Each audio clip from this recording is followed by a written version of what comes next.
এখন আমার কথা হলো আমি এই অটো দিয়ে আমি সংসার নির্বাহ করি। আমার পোলাপান আছে, বউ মা বাবা আছে। আমাদের গাড়ি নিয়ে যাক, আমাদের কোনো আপত্তি নাই, কিন্তু আমাদের কাজ দিতে হবে। আমি একজন প্রতিবন্ধী মানুষ, প্রতিবন্ধী হয়েও আমি রিক্সা চালাই। কোনো ভিক্ষাবৃত্তি বা কোনো দয়া মায়া, কারো দয়া বা সহযোগিতা নিয়ে বাঁচতে চাই না।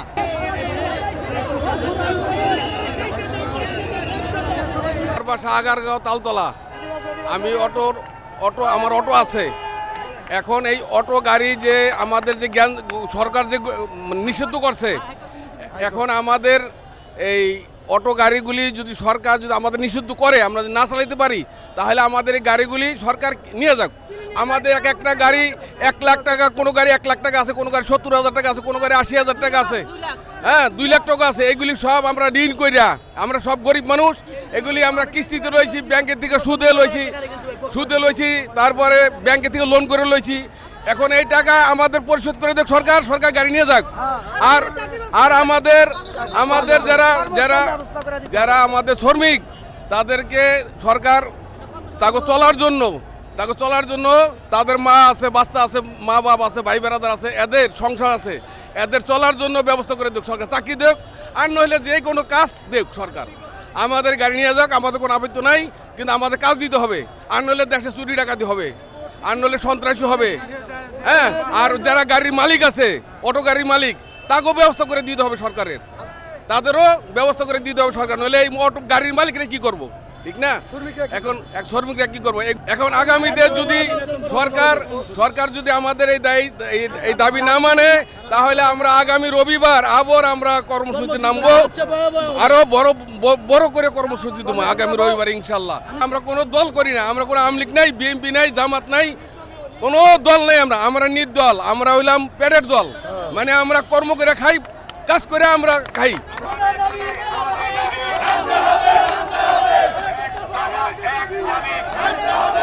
আমরা চাচ্ছি যদি অটো যদি না চলে, এই জরিমানা যত টাকা আমার ঋণ আছে আমাদের, এটা আমাদের সরকার বহন করে দেওয়া, আমাদের অটো নিয়ে যাক না, আমাদের পুরো জরিমানা সরকার বহন করবে।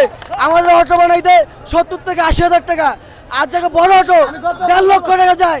আমাদের কিস্তি পরিশোধ করে দিবে সরকার, অটো নিয়ে চলে যাক। আমাদের দিনমজুর কাজ করে এখন সম্ভব না এই মানুষের ঋণ দিয়ে এই দ্রব্যমূল্য বাজারে খাবার বাজারে গেলে 1,000 টাকা লাগে। সরকারে এখন বর্তমানে দ্রব্যমূল্য বাজারে হাত না দিয়ে অটো এলাকা পেরেলা দিতে আসছে। কেন একদিন কি বাসালা করে না, একদিন পাঠাও করে না, একদিন সিএম করে না, অটোওয়ালা গেলে একদিন করছে, সব কিছু একদিন হচ্ছে। অটোওয়ালা বিভাগ কেন? অটো যদি অবৈধ হয় আপনার ইনপুট বন্ধ করে দেন, ইনপুট চালু করে আপনার সরকারি বেড খেয়ে আপনার গরিবকে পেরেলা দিতে আসছেন কেন? আমাদেরকে যতদিন পর্যন্ত এই সরকার অটো বৈধ ঘোষণা না করবে, আমরা রাজপথ ছাড়বো না। এমন পায়ে রিক্সা যেসব সড়কে চলবে, অটো সেই সব সড়কে চলতে হবে। আর কোনো হুন্ডা পাঠাও রাজপথে চলবে না। আর সিএমজি তাদেরকে অনুরোধ করে বলবো, তারা মিটার চলবে, চুক্তিতে কোনো সিএমজি চলতে পারবে রাজপথে, তাহলে তারা খ্যাপ পাবে, তাহলে অটোর খ্যাপ তারাই পাবে। আমি একজন প্রতিবন্ধী মানুষ, প্রতিবন্ধী হয়েও আমি রিক্সা চালাই। কোনো ভিক্ষাবৃত্তি বা কোনো দয়া মায়া, কারো দয়া বা সহযোগিতা নিয়ে বাঁচতে চাই না। এখন কথা হচ্ছে যে হাইকোর্ট হঠাৎ করে অচমকা 2 দিন পর অটোরিকশা বন্ধ করে দেয়, তাহলে আমরা কিভাবে আমাদের জীবনযাপন করব? আমাদেরও তো ঘর সংসার আছে, পরিবার আছে, মা বাবা আছে, ছেলে মেয়ে আছে, তাদেরকে আমরা কি করে চালাবো বা নিজেই কিভাবে করব? তাহলে কি আমরা আবার ভিক্ষাবৃত্তিতে তো যাব? সরকার কি এটাই চায়? সরকার যদি চায় যে হ্যাঁ অটোরিকশা বন্ধ করে দেব, বন্ধ করে দেখ, কিন্তু বন্ধ করার আগে আমাদের একটা রুটি রোজগারের বা কর্মসংস্থানের একটা ব্যবস্থা করে দিক, ব্যবস্থা করে দিয়ে অটোরিকশা বন্ধ করে দেখ। আমরা তাদেরকে স্বাগত জানাবো। নিজে থেকে ঋণ নিলাম বা আর এই কিছু মানুষের কাছ থেকে হাওলাত নিলাম, এগুলো আমরা কীভাবে দেবো? তাহলে তো আমাদের মরা ছাড়া কোনো বুদ্ধি নাই, কোনো রাস্তাও খোলা নাই। তো আমি চাই যে সরকারেরও সুবুদ্ধি উদয় হোক। আর ওই যারা নাকি এই ঘোষণা দিছে যে হাইকোর্টের থেকে মহামান্য বিচারপতিগণ যেই রুল জারি করছে, সেই রুলটা তাদের মানে আবার ফিরিয়ে নেবে সেই আশাই করি। আমাদেরকেও আপনারা বাঁচতে দেন, আপনারাও নিজেরাও বাঁচেন, আমরাও বাঁচি, দেশও বাঁচুক।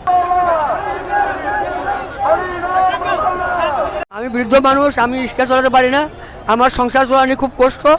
এখন আমার কথা হলো আমি এই অটো দিয়ে আমি সংসার নির্বাহ করি। আমার পোলাপান আছে, বউ মা বাবা আছে। এখন আমার ওদের বুড়া বাপ মাকে আমি কী দিয়ে পালবো? এখন এই যদি এই অটো রিক্সা বন্ধ হয় তাহলে তো আমি পাও রিক্সা চালাতে পারবো না।